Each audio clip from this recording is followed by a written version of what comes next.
Hello friends, good morning. स्वागत है आप सबका शिवकृपा क्लासेज पर।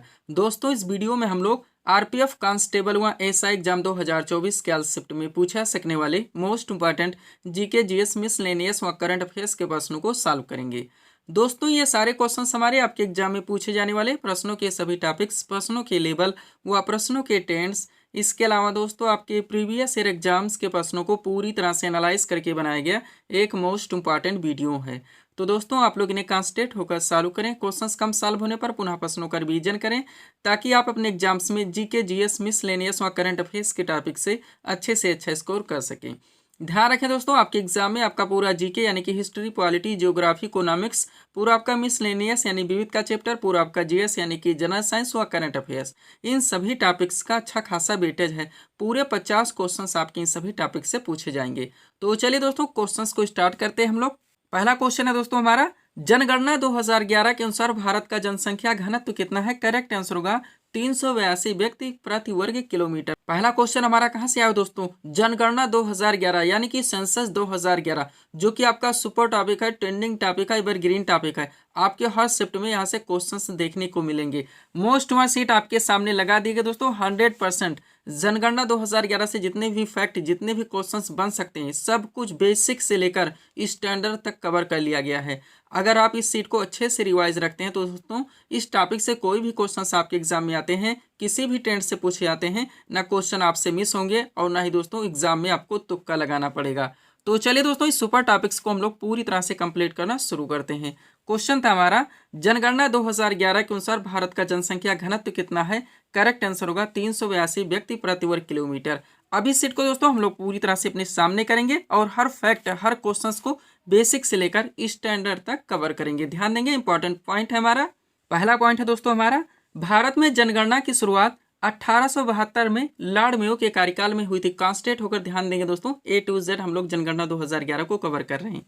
अगला पॉइंट है आपका, भारत में नियमित जनगणना की शुरुआत 1881 में लॉर्ड रिपन के कार्यकाल में हुई थी। नेक्स्ट पॉइंट है हमारा, स्वीडन 1749 में पहली बार आधुनिक विश्व में जनगणना कराने वाला देश है। नेक्स्ट पॉइंट, अमेरिका 1790 में 10वीं जनगणना की शुरुआत कराने वाला देश है। नेक्स्ट, स्वतंत्र भारत की पहली जनगणना 1951 में हुई थी। बेसिक चीजें हैं जिनको आप कवर कर रहे हैं। आगे बढ़िएगा। 2011 की जनगणना भारत की 15वीं जनगणना और स्वतंत्र भारत की 7वीं जनगणना थी। नेक्स्ट पॉइंट है हमारा, 2011 की जनगणना का आदर्श हुआ कि तो हमारी जनगणना हमारा भविष्य। अगला पॉइंट देखेंगे, 2011 की जनगणना के समय जनगणना आयुक्त तो डॉक्टर सी चंद्र मौली थे और 2011 की जनगणना की अनुमानित लागत दोस्तों 2200 करोड़ थी। हर फैक्ट से आप लोग पूरी तरह से प्रिपेयर रखेंगे। आगे बढ़िएगा। अगला पॉइंट क्या है दोस्तों, 2001 से 2011 ईस्वी के बीच भारत की जनसंख्या की दशकीय वृद्धि तो 17.7%। रट लेंगे इसको पूरी तरह से। नेक्स्ट, 1911 से 1921 ईस्वी के दौरान भारत की जनसंख्या की दशकीय वृद्धि ऋणात्मक रही। कितना? -0.31%। और यह भारत की जनगणना के इतिहास में पहली बार हुआ, जिस कारण दोस्तों 1921 ईस्वी को महान विभाजक वर्ष यानी कि years of the great divide कहा जाता है। हजारों बार पूछा गया। इतना आप लोग बेसिक में पूरी तरह से क्लियर रखेंगे। आप चलिए दोस्तों, जनगणना 2011 से जो डाटा निकल के आया उसको आप लोग पूरी तरह से कंप्लीट कीजिए। पहला पॉइंट देखिएगा, 2011 की जनगणना के अनुसार भारत की कुल जनसंख्या तो 1,21,58,54,977, यानी दोस्तों पूरी तरह से बात की जाए तो 121 करोड़, जो कि विश्व की कुल जनसंख्या का 17.5% है। नेक्स्ट पॉइंट देखेंगे, 2011 की जनगणना के अनुसार पुरुष जनसंख्या की बात की जाए तो इनमें से 51.47% थी और महिला की बात की जाए दोस्तों तो 48.53% थी। कोई भी डाटा यहाँ पे आप मिस नहीं करेंगे दोस्तों। क्रम से हम आपको सारी चीजें आपको यहाँ पे पूरी तरह से अपडेट कराएंगे। नेक्स्ट, 2011 की जनगणना के अनुसार देश की कुल जनसंख्या में शहरी जनसंख्या की बात की जाए तो 31.2% और ग्रामीण जनसंख्या की बात की जाए तो 68.8% थी। ध्यान रखेंगे। अगला पॉइंट है हमारा, 2011 की जनगणना के अनुसार सर्वाधिक जनसंख्या वाला राज्य तो उत्तर प्रदेश है एवं न्यूनतम जनसंख्या वाला राज्य वो सिक्किम है। नेक्स्ट, अब केंद्र शासित प्रदेश इसी के साथ देखिए, 2011 की जनगणना के अनुसार सर्वाधिक जनसंख्या वाला केंद्र शासित प्रदेश तो दिल्ली है एवं न्यूनतम जनसंख्या वाला केंद्र शासित प्रदेश तो लक्षद्वीप है। पूरी तरह से आप अपडेट रहेंगे। आगे बढ़िएगा। अगला क्या है दोस्तों आपका कुछ पॉइंट, 2011 की जनगणना के अनुसार सर्वाधिक दशकीय जनसंख्या वृद्धि वाला राज्य तो मेघालय है, कितना यहाँ का 27.95%। और न्यूनतम की बात की जाए यानी कि न्यूनतम दशकीय वृद्धि वाला राज्य तो नागालैंड है, जहाँ की माइनस थी कितना -0.6%। अब ये केंद्र शासित प्रदेश में कवर कर लीजिए, क्या है पॉइंट। 2011 की जनगणना के अनुसार सर्वाधिक दशकीय जनसंख्या वृद्धि वाला केंद्र शासित प्रदेश तो दादर एवं नगर हवेली है, कितना यहाँ का 55.9%। एवं न्यूनतम दशकीय वृद्धि वाला केंद्र शासित प्रदेश तो लक्षद्वीप है, कितना यहाँ का 6.3%। क्रम से आपको सारे डेटा मिल रहे हैं, ध्यान दीजिएगा। अगला पॉइंट है आपका 2011 की जनगणना के अनुसार भारत का जनसंख्या घनत्व तो 382 व्यक्ति प्रति वर्ग किलोमीटर है। नेक्स्ट 2011 की जनगणना के अनुसार सर्वाधिक जनसंख्या घनत्व वाला राज्य तो बिहार है, कितना है 1106। और न्यूनतम देख लीजिए यानी कि न्यूनतम जनसंख्या घनत्व वाला राज्य तो अरुणाचल प्रदेश है, जिसका केवल 17 है। अब ये केंद्र शासित प्रदेश में देख लीजिए क्या है। 2011 की जनगणना के अनुसार सर्वाधिक जनसंख्या घनत्व वाला केंद्र शासित प्रदेश तो दिल्ली है, कितना यहाँ का 11,320। एवं न्यूनतम जनसंख्या घनत्व वाला केंद्र शासित प्रदेश वो अंडमान निकोबार द्वीप समूह है, कितना यहाँ का 46। सब कुछ आपके PDF में पूरी तरह से मेंशन है। हम आपको बता देना चाहते हैं कि दोस्तों कि SSC ऑल एग्जाम्स और रेलवे ऑल एग्जाम्स का ऑल इन वन PDF हमारे द्वारा पूरी तरह से कंप्लीट किया गया है। आपके क्वेश्चंस के वेटेज को, उनके ट्रेंड को, उनके लेवल को देखते हुए ये PDF पूरी तरह से मेंटेन किया गया है। इसमें पूरा आपका दोस्तों साइंस का स्पेशल PDF आएगा, यानी कि फिजिक्स, केमिस्ट्री, बायो का। आपका दोस्तों GK और मिसलेनियस का भी स्पेशल PDF आएगा, जिसमें आपका हिस्ट्री, पॉलिटी, ज्योग्राफी, इकोनॉमिक्स ये सारे आपके सब्जेक्ट जुड़ेंगे, प्लस मिसलेनियस यानी विविध जुड़ेगा। पूरा आपका दोस्तों करंट का भी स्पेशल PDF रेडी किया गया है और ये सारे PDF दोस्तों अभ्यर्थियों को दिए जा रहे हैं। बढ़ेंगे हम लोग अगले पॉइंट की ओर। क्वेश्चन क्या है, पॉइंट हमारा 2011 की जनगणना के अनुसार भारत का लिंगानुपात तो 943 है। ये सारी चीजें रट के रखेंगे। नेक्स्ट 2011 की जनगणना के अनुसार सर्वाधिक लिंगानुपात वाला राज्य तो केरल है, कितना है 1084। एवं न्यूनतम लिंगानुपात वाला राज्य वो हरियाणा है, कितना यहाँ का 879। पूरी तरह से रिवाइज रखेंगे दोस्तों, कोई डाटा यहाँ पे मिस ना हो, केवल एक बार देखने से बात नहीं बनेगी। और सब कुछ आपके PDF में पूरी तरह से मेंशन है, जो कि दोस्तों आप PDF लेने के बाद में प्रिंट आउट करवा के अंडरलाइन लगा के अगर स्टडी करते हैं तो कम से कम समय में बिना इधर उधर भटके आप लोगों की प्रिपरेशन अच्छे खासे ढंग से क्लियर हो जाती है। अगला पॉइंट है 2011 की जनगणना के अनुसार सर्वाधिक लिंगानुपात वाला केंद्र शासित प्रदेश तो पुदुचेरी है, कितना है यहाँ का 1037। एवं न्यूनतम लिंगानुपात वाला केंद्र शासित प्रदेश तो दमन दीव है, कितना यहाँ का 618। पूरी तरह से आप ध्यान रखेंगे। आप थोड़ा सा नोट देखिए दोस्तों, ताकि आपको हम चाहते हैं एक्सप्लेन करके सारी चीजें पूरी तरह से कंप्लीट करवा सके। नोट देखिएगा, जन्म से लेकर 6 वर्ष की आयु तक प्रति 1000 बालकों की संख्या की तुलना में इसी वायु वर्ग में महिलाओं की संख्या के अनुपात को शिशु लिंगानुपात कहते हैं। ध्यान रखिएगा, यानी कि शिशु लिंगानुपात आप समझ चुके हैं। अब शिशु लिंगानुपात का जो डाटा है उसको आप कवर कीजिए। पहला पॉइंट देखिएगा, 2011 की जनगणना के अनुसार सर्वाधिक शिशु लिंगानुपात वाला राज्य तो अरुणाचल प्रदेश है, कितना है 972। एवं न्यूनतम शिशु लिंगानुपात वाला राज्य वो हरियाणा है, कितना यहाँ का 834। अगला देखिएगा, 2011 की जनगणना के अनुसार सर्वाधिक शिशु लिंगानुपात वाला केंद्र शासित प्रदेश की बात की जाए तो अंडमान निकोबार द्वीप समूह, कितना है 968। एवं न्यूनतम शिशु लिंगानुपात वाला केंद्र शासित प्रदेश वो दोस्तों दिल्ली है, कितना यहाँ का 871। पूरी तरह से आप क्लियर रहेंगे। अगला नोट देखिए दोस्तों क्या कह रहा है, 7 वर्ष और उससे अधिक का जो व्यक्ति किसी भाषा को समझ सकता हो और उसे लिख या पढ़ सकता हो वो साक्षर कहलाता है। यानी अब लिटरेसी आप कवर करने जा रहे हैं, साक्षरता। पहला पॉइंट क्या देख लीजिए, 2011 की जनगणना के अनुसार भारत की साक्षरता दर तो 74.04% है। ये सारे डाटा दोस्तों SSC GD जो हुआ है भर भर के पूछे गए हैं। आप चलिए राज्यों केंद्र शासित प्रदेश में आप देख लीजिए। पहला पॉइंट है 2011 की जनगणना के अनुसार भारत का सर्वाधिक साक्षर वाला राज्य जो केरल है, आप लोग जानते हैं 94% है। एवं न्यूनतम साक्षरता वाला राज्य जो बिहार है, कितना है 61.8% है। अब केंद्र शासित प्रदेश में देखिए 2011 की जनगणना के अनुसार सर्वाधिक साक्षरता वाला केंद्र शासित प्रदेश वो लक्षद्वीप है, कितना है 91.8%। एवं न्यूनतम साक्षरता वाला केंद्र शासित प्रदेश वो दादर एवं नागर हवेली है, जिसका कितना है 76.2%। पूरी तरह से प्रिपेयर रखेंगे। बहुत सारे टॉपिक्स दोस्तों इस वीडियोस में हम लोग कंप्लीट करने वाले हैं। अगला पॉइंट है 2011 की जनगणना के अनुसार सर्वाधिक ग्रामीण जनसंख्या वाला राज्य वो हिमाचल प्रदेश है, कितना यहाँ का 90%। एवं न्यूनतम ग्रामीण जनसंख्या वाला राज्य दोस्तों गोवा है, कितना है 37.8%। आप केंद्र शासित प्रदेश में देख लीजिए तो क्या है दोस्तों 2011 की जनगणना के अनुसार भारत का सर्वाधिक शहरी जनसंख्या वाला राज्य जो गोवा है कितना है 62.2% एवं न्यूनतम शहरी जनसंख्या वाला राज्य जो हिमाचल प्रदेश है कितना यहाँ का केवल 10%। ध्यान रखेंगे। आपका भी पहला टॉपिक चल रहा है जनगणना 2011। नेक्स्ट टॉपिक आपका दोस्तों पंचवर्षीय योजना है, वो भी आपका सुपर टॉपिक है। चलिएगा अगला पॉइंट देखिएगा। 2011 की जनगणना के अनुसार भारत का सर्वाधिक शहरी जनसंख्या वाला केंद्र शासित प्रदेश तो दिल्ली है कितना यहाँ का 97.5% एवं न्यूनतम शहरी जनसंख्या वाला केंद्र शासित प्रदेश वो अंडमान निकोबार द्वीप समूह कितना यहाँ का 37.7%। आगे बढ़िएगा। पॉइंट है आपका 2011 की जनगणना के अनुसार भारत में अनुसूचित जाति यानी एससी को आप कवर कर लीजिए। कुल संख्या कितनी है तो 20.14 करोड़। अब इसमें दोस्तों राज्यों का शासित प्रदेश में आप समझ लीजिए। तो सबसे पहले देखिए 2011 की जनगणना के अनुसार भारत का सबसे ज्यादा अनुसूचित जात जनसंख्या वाला राज्य केंद्र शासित प्रदेश में बात की जाए दोस्तों तो उत्तर प्रदेश में सबसे ज्यादा है। अब देखिएगा पॉइंट 2011 की जनगणना के अनुसार सबसे ज्यादा अनुसूचित जात जनसंख्या प्रतिशतता में बात की जाए दोस्तों तो राज्य केंद्र शासित प्रदेश सबसे ज्यादा किस में है तो पंजाब में कितना है 31.9%। ध्यान रखेंगे। अब थोड़ा सा आप नोट देखिए, नोट क्या कह रहा है दोस्तों। 2011 की जनगणना के अनुसार नागालैंड हो गया, अरुणाचल प्रदेश, लक्षद्वीप, अंडमान निकोबार द्वीप समूह में कोई भी अनुसूचित जात निवास नहीं करते हैं। ध्यान रखेंगे। अब यहाँ पे देखिए 2011 की जनगणना के अनुसार देश में अनुसूचित जात जनजात यानी अब एसटी की बात हो रही है कि कुल संख्या कितनी है तो 10.43 करोड़। नेक्स्ट पॉइंट 2011 की जनगणना के अनुसार भारत का सबसे ज्यादा अनुसूचित जनजाति वाला राज्य केंद्र शासित प्रदेश कौन सा है तो मध्य प्रदेश है। अब इसको प्रतिशतता में आप कवर कर लीजिए तो क्या कह रहा है 2011 की जनगणना के अनुसार सबसे ज्यादा अनुसूचित जनजात यानी कि एसटी जनसंख्या वाला प्रतिशतता वाला केंद्र शासित प्रदेश या राज्य कौन सा तो लक्षद्वीप है कितना है 94.8%। सबको आपको पूरी तरह से अपडेट करने हैं। आगे बढ़िएगा।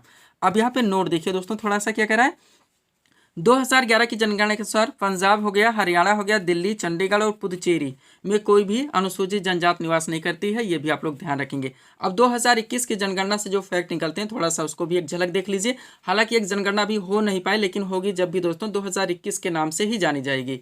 तो यहाँ से क्या फैक्ट बनता है 2021 की दोस्तों 2021 की 16वीं जनगणना के जनगणना आयुक्त जो नियुक्त किए गए हैं श्री विवेक जोशी हैं। नेक्स्ट 2021 की जनगणना को जो आदर्श वाक्य रखा गया वो जन भागीदारी से जन कल्याण है।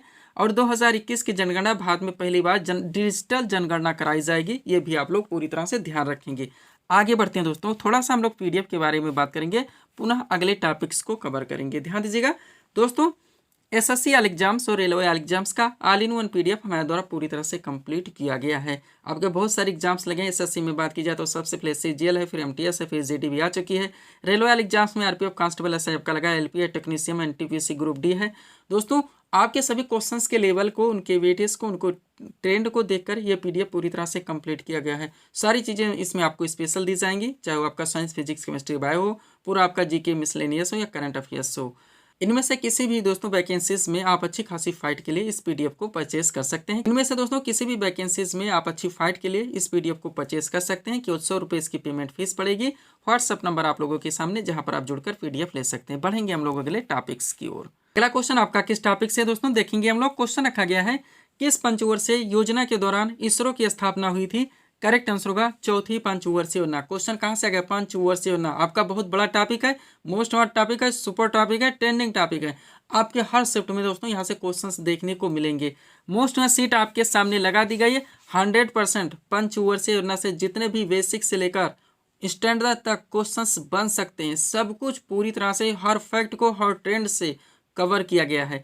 अगर इस सीट को आप अच्छे से रिवाइज रखते हैं दोस्तों, पंचवर्षीय योजना से रिलेटेड कोई भी क्वेश्चंस आपके एग्जाम में आते हैं, ना क्वेश्चन आपसे मिस होंगे और ना ही क्वेश्चन आपसे गलत होंगे। इसी में से दोस्तों आपके एग्जाम में डायरेक्टली क्वेश्चंस बनते रहते हैं और कंटिन्यू रिपीट होते रहते हैं। तो चलिए इस टॉपिक को हम लोग पूरी तरह से कंप्लीट करना शुरू करते हैं। क्वेश्चन था हमारा किस पंचवर्षीय योजना के दौरान इसरो की स्थापना हुई थी। करेक्ट आंसर होगा चौथी पंचवर्षीय योजना। अब देखिए बेसिक से लेकर स्टैंडर्ड तक सब कुछ हम पूरी तरह से कवर करेंगे। टॉपिक है हमारा भारत की पंचवर्षीय योजना। इंपॉर्टेंट पॉइंट देखिएगा। पहला पॉइंट है भारत के प्रथम प्रधानमंत्री पंडित जवाहरलाल नेहरू द्वारा सन 1951 में देश में आर्थिक विकास को गति देने के लिए पंचवर्षीय योजना शुरू की गई थी। नेक्स्ट पॉइंट भारत की पहली पंचवर्षीय योजना 1951 में शुरू हुई थी। नेक्स्ट पंडित जवाहरलाल नेहरू के द्वारा भारत में पंचवर्षीय योजना की अवधारणा पेश की गई थी और भारत ने रूस देश से पंचवर्षीय योजना को अपनाया था। सब कुछ पूरी तरह से आप कवर रखेंगे। नेक्स्ट जोसेफ स्टालिन प्रथम व्यक्ति थे जिन्होंने सोवियत संघ में वर्ष 1928 में पंचवर्षीय योजना को लागू किया था। और पंचवर्षीय योजना बनाने का मुख्य कार्य वो योजना आयोग यानी कि प्लानिंग कमीशन का था, आप लोग जानते होंगे। अब योजना की बात की गई है दोस्तों, तो यहाँ से बहुत सारे क्वेश्चन निकलते हैं। फैक्ट आप कवर कर लीजिए। पहले क्या है, योजना आयोग का गठन 15 मार्च 1950 ईस्वी को केंद्रीय मंत्रिमंडल के एक प्रस्ताव द्वारा, यही इतना हजारों बार पूछा गया होगा दोस्तों, दिया गया था यानी कि गठन किया गया था। योजना आयोग एक संवैधानिक संस्था नहीं, ये भी आप लोग ध्यान रखेंगे। जैसे कि दोस्तों हमारा वित्त आयोग हो गया, आप जानते हैं, संघ लोक सेवा हो गया, राज्य लोक सेवा आयोग हो गया, निर्वाचन आयोग हो गया, ये सारे संवैधानिक संस्थाएं जो कि, लेकिन दोस्तों जो हमारा योजना आयोग है ये संवैधानिक संस्था नहीं है। क्लियर रहेंगे, पूछा था क्वेश्चन। अगला पॉइंट देखेंगे, योजना आयोग के प्रथम अध्यक्ष तो पंडित जवाहरलाल नेहरू थे एवं प्रथम उपाध्यक्ष गुलजारीलाल नंदा थे। ये आपकी बेसिक चीजें थी। अब चलिए प्रथम पंचवर्षीय योजना से आप स्टार्ट कीजिए। और आप जानते हैं टोटल 12 पंचवर्षीय योजनाएं चलाई गई थी। जितने भी फैक्ट क्वेश्चंस बन सकते हैं सब आप पूरी तरह से कवर कीजिए। टॉपिक है आपका भारत की पंचवर्षीय योजनाएं। शुरू करते हैं दोस्तों प्रथम पंचवर्षीय योजना से। अवधि की बात की जाए तो 1 अप्रैल 1951 से लेकर 31 मार्च 1956 तक। मॉडल की बात की जाए तो हेरा डोमर मॉडल पर आधारित थी। मुख्य उद्देश्य था इसका कृषि विकास। थोड़ा सा नोट देखिए दोस्तों, इस योजना काल के दौरान कई बड़ी सिंचाई परियोजनाएं लगाई गई, जैसे कि भाखड़ा नांगल परियोजना हो गया, दामोदर नदी घाटी परियोजना हो गया और व्यास परियोजना हो गया। नेक्स्ट, द्वितीय पंचवर्षीय योजना की बात की जाए तो इसकी समयावधि थी 1 अप्रैल 1956 से लेकर 31 मार्च 1961 तक। मॉडल की बात की जाए तो पीसी महल 19 मॉडल पर आधारित थी। मुख्य उद्देश्य था औद्योगिक विकास। नोट देखेंगे दोस्तों, द्वितीय पंचवर्षीय योजना के दौरान अनेक महत्वपूर्ण बृहद उद्योग जैसे राउरकेला हो गया, भिलाई हो गया, दुर्गापुर हो गया, क्रमशः यहाँ पे लगा दिए हैं, ये जरूर ध्यान रखेंगे। जर्मनी, रूस और ब्रिटेन के सहयोग से स्थापित किए गए थे। और द्वितीय पंचवर्षीय योजना के दौरान भारत में मिश्रित अर्थव्यवस्था का विकल्प चुना गया था। सब कुछ पूरी तरह से आप क्लियर रहेंगे, सब आपके पीडीएफ में पूरी तरह से मेंशन है। नेक्स्ट देखिएगा, तृतीय पंचवर्षीय योजना। मुख्य उद्देश्य की बात की जाए तो आत्मनिर्भरता, कृषि एवं उद्योग का विकास। नोट देखिए, सुपर पॉइंट है, ध्यान रखिएगा। तृतीय पंचवर्षीय योजना अपने उद्देश्य को प्राप्त करने में असफल रही। केवल इतना ही फैक्ट हजारों बार पूछा गया है, इसलिए इसे एक असफल योजना माना जाता है। जिसके मुख्य कारण थे भारत चीन युद्ध 1962, भारत पाक युद्ध 1965 तथा भूतपूर्व सूखा 1966। नेक्स्ट, तृतीय पंचवर्षीय योजना की असफलता के बाद सरकार को योजनाओं का ध्यान रखेंगे। कब कब तो 1966 से 67, 67 से 68 और 68 से 69 की घोषणा करनी पड़ी। और इस अवधि में 3 वार्षिक योजनाएं तैयार की गई। अगला पॉइंट, हरित क्रांति की शुरुआत दोस्तों तृतीय पंचवर्षीय योजना के दौरान की गई थी, ये भी आप लोग ध्यान रखेंगे। चौथी पंचवर्षीय योजना देखिए, मॉडल की बात की जाए तो डीआर गाडगिल मॉडल पर आधारित थी। मुख्य उद्देश्य था स्थिरता के साथ आत्मनिर्भरता एवं कृषि तथा सिंचाई पर महत्व। अब 3 क्वेश्चन यहाँ से सुपर बनते हैं, उनको आप कवर कीजिए। पहला है, किस पंचवर्षीय योजना में 14 बैंकों का राष्ट्रीयकरण किया गया? तो चौथी पंचवर्षीय योजना थी। नेक्स्ट, किस पंचवर्षीय योजना में भारत की कृषि वृद्धि दर सर्वाधिक रही? तो भी चौथी पंचवर्षीय योजना थी। और किस पंचवर्षीय योजना के दौरान इसरो की स्थापना हुई थी? तो भी चौथी पंचवर्षीय योजना ही थी। सब हम आपको क्रम से दे रहे हैं दोस्तों, ध्यान दीजिएगा। ये वही सारी चीज़ें हैं दोस्तों जो कि आपके एग्जाम में कंटिन्यू पूछते हुए आए हैं और हमेशा पूछे जाते रहेंगे। नेक्स्ट, पांचवी पंचवर्षीय योजना की बात की जाए, मुख्य उद्देश्य था गरीबी उन्मूलन और आत्मनिर्भरता पर बल। अब 2 क्वेश्चन यहाँ से सुपर है। पहला देखिए, किस पंचवर्षीय योजना में पहली बार गरीबी हटाओ? अब आपको दोस्तों बताने की आवश्यकता नहीं, कितनी बार ये पूछा गया होगा।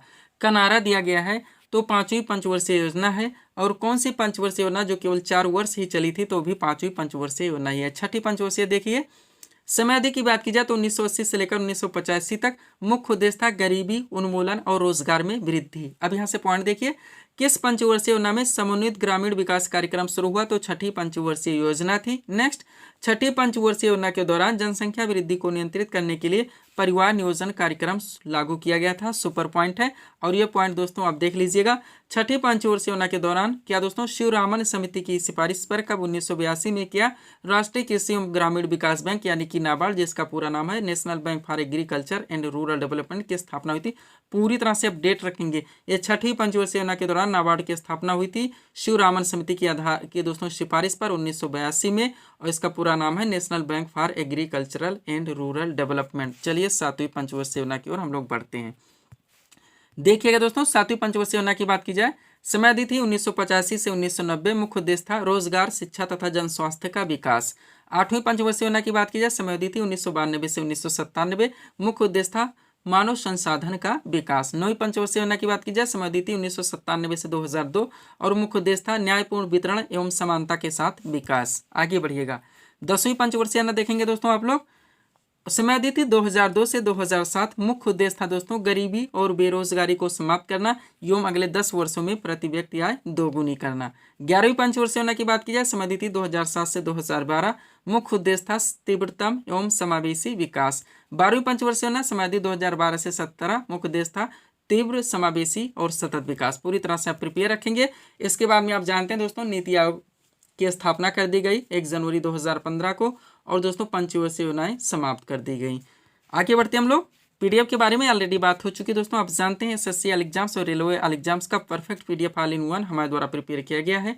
इसके अलावा दोस्तों बिहार एसएससी का भी जो 10+2 की वैकेंसी है इसका भी पीडीएफ रेडी हो गया है, नया वर्जन। यूपी ट्रिपल एससी की दोस्तों जो इसमें जीके जीएस के आपकी दोस्तों स्पेशल क्वेश्चंस बनते हैं, यानी जो आपका पूरा टॉपिक है यूपी स्पेशल जोड़ के, इनको भी हमारे द्वारा पूरी तरह से नया वर्जन फिर से रेडी किया गया है, ध्यान रखेंगे आप लोग। चलते हैं दोस्तों हम लोग अगले टॉपिक्स की ओर। अगला टॉपिक आपका कहाँ से देखेंगे आप लोग, क्वेश्चन रखा गया है 13 स्तरीय पंचायती राज व्यवस्था का सुझाव किस समिति ने दिया था, तो बलवंत राय मेहता समिति ने दिया था। क्वेश्चन कहाँ से, पंचायती राज व्यवस्था, ये भी आपका सुपर टॉपिक है। बहुत सारे क्वेश्चन, बहुत सारे फैक्ट यहाँ से दोस्तों निकलते हैं जो कि आपके एग्जाम में डायरेक्टली पूछे जाते रहते हैं, आप जानते हैं। मोस्ट ऑफ सीट आपके सामने 100% सब कवर कर लिया गया है। इसको आप अच्छे से रिवाइज रखते हैं। इस टाइप से कोई भी क्वेश्चन आपके एग्जाम में आते हैं, ना क्वेश्चन आपसे मिस होंगे और ना ही क्वेश्चन आपसे गलत होंगे। वो हर टॉपिक्स जहाँ जहाँ से आपके एग्जाम में क्वेश्चंस बने, सब कुछ हमारे द्वारा आपके पीडीएफ में पूरी तरह से प्रिपेयर कर दिया गया है।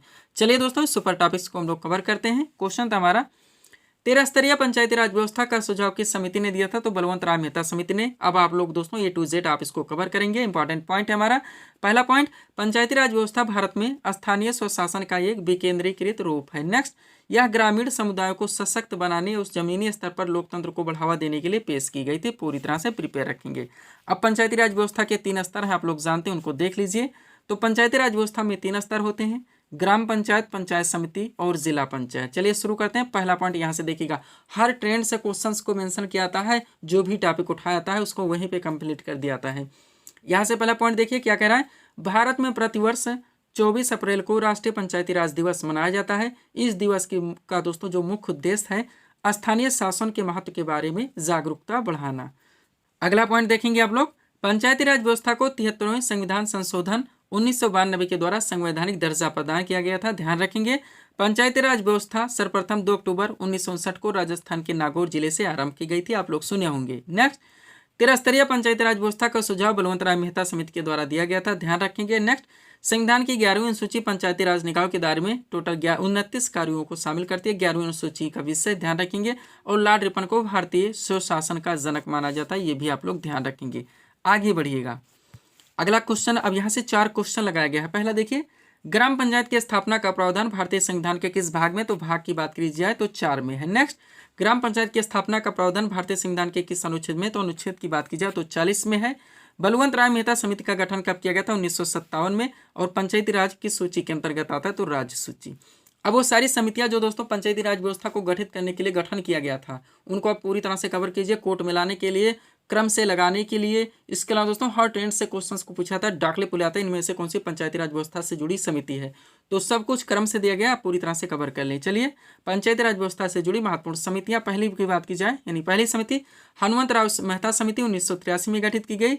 सेकंड दोस्तों GBK राव समिति 1985 में, LM संघवी समिति 1986 में। ये सारी पंचायती राज समिति दोस्तों व्यवस्था से जुड़ी समितियां हैं, ध्यान रखेंगे, इसको भूलेंगे नहीं।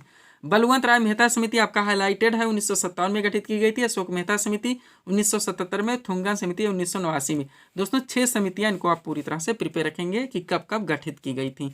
अब कुछ क्वेश्चन आप कवर कीजिए ताकि आपका ये टॉपिक कंप्लीट हो सके। देखिएगा दोस्तों, ग्राम पंचायत की आय का मुख्य स्रोत क्या है, तो मेला एवं बाजार कर है। नेक्स्ट, पंचायती राज प्रणाली किस पर आधारित है, तो सत्ता के विकेंद्रीकरण पर। कौन पंचायती राज संस्थाओं के लिए निर्वाचन के लिए उत्तरदायी, तो ये राज्य निर्वाचन आयोग दोस्तों इनका चुनाव करवाता है। और द्विस्तरीय पंचायती राज व्यवस्था का सुझाव किसने दिया था, अशोक मेहता समिति, ये भी आप लोग ध्यान रखेंगे। पीडीएफ के लिए व्हाट्सअप नंबर है। बढ़ेंगे हम लोग अगले टॉपिक्स की ओर। अगला टॉपिक आपका कहाँ से है दोस्तों, पृथ्वी अपने अक्ष पर किस ओर घूमती है, तो पश्चिम से पूर्व की ओर घूमती है। आप लोग जानते होंगे। अब पृथ्वी की बात होगी दोस्तों उनके घूर्णन परिक्रमण को लेकर, तो इसको कवर करने में दोस्तों हम लोगों को सौरमंडल भी हमारा आता है, वो भी टॉपिक इसमें आकर जुड़ जाता है। आप जानते हैं कि सौरमंडल का एक हिस्सा है हमारा पृथ्वी, एक ग्रह है उसका। तो यहाँ पे दोस्तों हम लोग थोड़ा सा सौरमंडल को भी कवर करेंगे, यानी कि दोस्तों जो सीट हमारे सामने है सौरमंडल से जोड़कर बहुत सारे क्वेश्चंस यहाँ पे प्रिपेयर कर दिए गए हैं, अच्छे से आप इसको रिवाइज रखेंगे। चलिए शुरू करते हैं। क्वेश्चन था हमारा, पृथ्वी अपने अक्ष पर किस ओर घूमती है, तो पश्चिम से पूर्व की ओर। इंपॉर्टेंट पॉइंट देखिए बेसिक से लेकर। पहला है पृथ्वी सौरमंडल का एकमात्र ग्रह है जिस पर जीवन है। नेक्स्ट, पृथ्वी सूर्य से दूरी के अनुसार तीसरा ग्रह है और पृथ्वी हमारे सौरमंडल का पांचवा सबसे बड़ा ग्रह है। दोनों ध्यान रखेंगे दोस्तों, अगर आकार के अनुसार की जाए बात तो ये पांचवा है, दूरी के अनुसार सूर्य से तीसरा है। नेक्स्ट, क्या कह रहा है दोस्तों, पृथ्वी को नीला ग्रह इसलिए कहा था क्योंकि पृथ्वी के अधिकांश हिस्से पर जल का विस्तार है। पृथ्वी के सतह का 71% हिस्सा जल से ढका हुआ है। नेक्स्ट, पृथ्वी का विषुवतीय व्यास 12,756 किलोमीटर है और पृथ्वी का ध्रुवीय व्यास 12,714 किलोमीटर है। आगे बढ़िएगा, 2 पॉइंट देखिए दोस्तों यहाँ पे क्या है। पहला, पृथ्वी के आंतरिक भाग, ध्यान दीजिएगा दोस्तों, मोस्ट टॉपिक है आपका, पॉइंट है। भारत के आंतरिक भाग को 3 अलग अलग परतों में विभाजित किया गया है, आप समझ लीजिएगा। सबसे ऊपरी भाग जो है दोस्तों इसको क्रस्ट कहते हैं, मध्य भाग जो है दोस्तों उसको मेंटल कहता है और पृथ्वी के आंतरिक भाग को कोर क्या आता है, ध्यान रखेंगे आप लोग। अब यहाँ देखिए सौरमंडल में आकार के अनुसार ग्रहों का क्रम देखा जाए तो सबसे बड़ा बृहस्पति है, उससे छोटा शनि, उससे छोटा अरुण, उससे छोटा बृहस्पति वरुण, उसके बाद में पृथ्वी शुक्र मंगल बुध, यानी कि 5वां नंबर आकार में पृथ्वी का है। अब सूर्य से दूरी के अनुसार बुध शुक्र पृथ्वी मंगल बृहस्पति शनि अरुण और वरुण, ध्यान रखेंगे। क्वेश्चन देखिए क्या लगाया गया है, विश्व पृथ्वी दिवस कब मनाता है, 22 अप्रैल को। पृथ्वी अपने अक्ष पर कितनी झुकी हुई है, 23.5 डिग्री। पृथ्वी किन 2 ग्रहों के मध्य में, तो शुक्र और मंगल के मध्य में, और क्षुद्र ग्रह किन 2 ग्रहों के बीच में पाए थे, तो मंगल एवं बृहस्पति के बीच में। इसको भी आप कवर रखेंगे। आगे बढ़िएगा, क्वेश्चन क्या हमारा, सौरमंडल में पार्थिव यानी आंतरिक ग्रह कौन से हैं, तो बुध शुक्र पृथ्वी और मंगल है। सौरमंडल में बाह्य ग्रह बृहस्पति शनि अरुण और वरुण है। पृथ्वी का सबसे निकटतम ग्रह तो बुध शुक्र ग्रह है और पृथ्वी पर दोस्तों गुरुत्वाकर्षण बल की बात की जाए सर्वाधिक तो ध्रुवों पर होता है, यानी विषुवत रेखा पर सबसे कम होता है। प्रिपेयर रखेंगे। बढ़ेंगे दोस्तों हम लोग अगले टॉपिक्स की ओर। अगला टॉपिक्स आपका कहाँ से आ रहा है, क्वेश्चन रखा गया है, राज्य के नीति निर्देशक तत्व यानी कि डीपीएसपी का वर्णन संविधान के किस भाग में, तो भाग 4 में। क्वेश्चन कहाँ से, राज्य के नीति निर्देशक तत्व यानी DPSP, direct principle of state policy. तो मोस्ट में सीट आपके सामने है, पूरी तरह से आप कवर रखेंगे। आपका सुपर टॉपिक है, आप जानते हैं आर्टिकल 360 दोस्तों 36 से 51 में इसका वर्णन है और भाग की बात की जाए तो भाग 4 है, इसको आप पूरी तरह से कवर करेंगे। चलिए शुरू करते हैं। क्वेश्चन था हमारा, राज्य के नीति निर्देशक तत्व यानी डीपीएसपी का वर्णन संविधान के किस भाग में, करेक्ट आंसर का भाग 4 में। इंपॉर्टेंट पॉइंट देखिए, पहला पॉइंट है राज्य के नीति निर्देशक तत्व यानी डीपीएसपी का वर्णन भारतीय संविधान के अनुच्छेद 36 से 51 तक है, जो कि संविधान का भाग 4 है। नेक्स्ट, राज्य के नीति निर्देशक तत्व जनतांत्रिक संवैधानिक विकास के नवीनतम तत्व है जिनका उद्देश्य जन कल्याणकारी राज्य की स्थापना करना है। ये आप नहीं भूलेंगे, हजारों बार कॉन्सेप्चुअल में पूछा गया है। अब दोस्तों राज्य के नीति निर्देशक तत्व से जितने महत्वपूर्ण आर्टिकल उनसे संबंधित विषय प्रावधान आपकी एग्जाम्स के लिए इंपॉर्टेंट है, जो कि पूछे आते हैं, उनको आप पूरी तरह से कवर करेंगे। पॉइंट हमारा, राज्य के नीति निर्देशक तत्व के महत्वपूर्ण अनुच्छेद व प्रावधान इस प्रकार है। पहला देखिए आर्टिकल 40, इसमें प्रावधान किया गया है ग्राम पंचायत की स्थापना का प्रावधान। दोनों तरफ से ध्यान रखेंगे, डायरेक्टली पूछ लिया जाए कॉन्सेप्ट आपके ऑप्शन क्वेश्चन में देखे कि ग्राम पंचायत की स्थापना का प्रावधान भारतीय संविधान के किस अनुच्छेद में, या फिर क्वेश्चन का 10 बदल दिया है आर्टिकल 40 का संबंध किससे, तो हर तरह से रिवाइज रखेंगे। इसलिए दोस्तों हम आपको पीडीएफ के बारे में भी फोकस करवाते हैं। अनुच्छेद 40 हमारा हो चुका है, इसमें प्रावधान है ग्राम पंचायत की स्थापना का। अनुच्छेद 44 मोस्ट वन, नागरिकों के लिए एक समान सिविल संहिता यानी नागरिक संहिता यूसीसी का प्रावधान है। अनुच्छेद 48 का में दोस्तों पर्यावरण का संरक्षण एवं संवर्धन तथा वन तथा वन्य जीवों की रक्षा का प्रावधान है। अनुच्छेद 50 में दोस्तों कार्यपालिका से न्यायपालिका के पृथक्करण का प्रावधान है और अनुच्छेद 51 में अंतर्राष्ट्रीय शांति एवं सुरक्षा की वृद्धि का प्रावधान है। एक छोटा सा नोट देखिए ताकि टॉपिक कंप्लीट हो। भारतीय संविधान में वर्णित नीति निर्देशक तत्वों की प्रेरणा दोस्तों आयरलैंड के संविधान से ली गई, ध्यान रखेंगे आप लोग। सब्सक्राइब करें आप हमारी स्टडी चैनल सिक्रुपा क्लासेस को, इसी तरह के वीडियोस के लिए आगे बढ़ेंगे हम लोग। अगला क्वेश्चन दोस्तों आपके सामने देखेंगे किस टॉपिक से। क्वेश्चन रखा गया है, महात्मा बुद्ध ने अपना प्रथम उपदेश कहाँ पर दिया था, करेक्ट आंसर होगा सारनाथ ऋषिपत्तनम में। क्वेश्चन कहाँ से है दोस्तों, बौद्ध धर्म, आप जानते हैं आपका सुपर टॉपिक है, बहुत सारे क्वेश्चन यहाँ से निकलते हैं। मोस्ट सीट आपके सामने 100% सब कुछ कवर है दोस्तों, आप इसको अच्छे से रिवाइज रखेंगे। चलिए शुरू करते हैं। क्वेश्चन था हमारा, महात्मा बुद्ध ने अपना प्रथम उपदेश कहाँ पर दिया था, करेक्ट आंसर होगा सारनाथ ऋषिपत्तनम में। अब इस सीट को आप लोग दोस्तों A to Z पूरी तरह से कवर करेंगे। इसी में से आपके एग्जाम्स में डायरेक्टली क्वेश्चंस बनते रहते हैं और कंटिन्यू रिपीट होते रहते हैं। पहला पॉइंट देखिएगा, गौतम बुद्ध का जन्म कपिलवस्तु के निकट लुम्बिनी में 563 ईसा पूर्व में हुआ था। नेक्स्ट, इनके पिता का नाम शुद्धोदन था जो कि साकी गण के प्रधान थे और माता का नाम महामाया था जो कि कोली गण की राजकुमारी थी। नेक्स्ट, महात्मा बुद्ध की पत्नी का नाम तो यशोधरा था और पुत्र का नाम राहुल था। नेक्स्ट, महात्मा बुद्ध ने 29 वर्ष की आयु में गृह त्याग किया जिसे बौद्ध ग्रंथों में महाविनिष्क्रमण के नाम से जाना जाता है। अगला है, महात्मा बुद्ध को ज्ञान की प्राप्ति 35 वर्ष की अवस्था में उर्बेला यानी कि निरंजना नदी के किनारे हुई थी। नेक्स्ट, महात्मा बुद्ध ने मल्ल गणराज्य की राजधानी कुशीनारा जिसे वर्तमान कुशीनगर कहा जाता है में 483 ईसा पूर्व में 80 वर्ष की अवस्था में शरीर त्याग किया जिसे बौद्ध ग्रंथों में महापरिनिर्वाण कहा जाता है। क्रम से हर फैक्ट को आप प्रिपेयर रखेंगे। आगे बढ़िएगा, क्या है दोस्तों हमारा, गौतम बुद्ध ने अपना प्रथम उपदेश सारनाथ ऋषिपत्तनम में दिया जो हमारा क्वेश्चन बन के आया था जिसे बौद्ध ग्रंथों में धर्मचक्र प्रवर्तन के नाम से जाना जाता है। अगला पॉइंट है, बौद्ध धर्म अनिश्वरवादी तथा अनात्मवादी है। नेक्स्ट पॉइंट, बुद्ध संघ एवं धम्म नहीं भूलेंगे, ये तीनों दोस्तों बौद्ध धर्म के त्रिरत्न हैं। अगला देखिएगा, बौद्ध धर्म में सुप्त पिटक, विनय पिटक और धम्म पिटक तीनों पिटक के नाम ध्यान रखेंगे को सामूहिक रूप से त्रिपिटक कहा जाता है और इसकी भाषा पाली है। महात्मा बुद्ध ने अपने उपदेश पाली भाषा में दिए थे, ये भी ध्यान रखेंगे। नेक्स्ट, कालांतर में कनिष्क के शासनकाल में दोस्तों बौद्ध धर्म आप जानते हैं 2 शाखाओं में बढ़ गया, हीनयान और महायान। हीनयान शाखा के अनुयायियों ने गौतम बुद्ध के मूल उपदेशों को स्वीकार किया जबकि महायान शाखा के अनुयायियों ने बुद्ध धर्म की दोस्तों मूर्ति पूजा का प्रचलन शुरू किया। ध्यान देंगे। अब आप जानते हैं दोस्तों बौद्ध धर्म की 4 महासंगीतियां हुई थी, सबको पूरी तरह से आप कवर करेंगे। टॉपिक है आपका बौद्ध धर्म की महासंगीतियां देखेंगे दोस्तों। सुपर क्वेश्चन यहाँ से निकलते हैं, आप जानते हैं। पहला पॉइंट है, प्रथम बौद्ध संगीति के आयोजन की बात की जाए तो ये 483 ईसा पूर्व में राजगृह में अजात शत्रु के शासनकाल में की गई थी। नेक्स्ट, द्वितीय बौद्ध संगीति की बात की जाए दोस्तों तो ये 383 ईसा पूर्व में कहाँ पे, तो वैशाली में। किसके शासनकाल में, तो कालाशोक के शासनकाल में की गई थी। तृतीय बौद्ध संगीति के आयोजन की बात की जाए दोस्तों तो ये 250 ईसा पूर्व में कहाँ पे, पाटलिपुत्र में। किसके शासनकाल में, तो अशोक के शासनकाल में हुई थी। और चतुर्थ बौद्ध संगीति के आयोजन की बात की जाए दोस्तों तो 98 ईसा पूर्व में कहाँ पे, कुंडल वन में कनिष्क के शासनकाल में की गई थी। ध्यान रखेंगे। अब इनकी अध्यक्षता को आप कवर के लीजिए, देखेंगे। प्रथम बौद्ध संगीति का आयोजन दोस्तों महाकश्यप की अध्यक्षता में हुई थी। द्वितीय बौद्ध संगीति का आयोजन सर्वकामी यानी सब्बाकामी की अध्यक्षता में हुई थी। तृतीय बौद्ध संगीति का आयोजन मोगलिपुत्र तिस्स की अध्यक्षता में हुई थी और चतुर्थ बौद्ध संगीति का आयोजन वसुमित्र की अध्यक्षता में की गई थी। इतना आपको यहाँ से और कवर रखने हैं। पीडीएफ के बारे में हम आपको सब कुछ बता चुके हैं। बढ़ेंगे दोस्तों हम लोग अगले टॉपिक्स की ओर।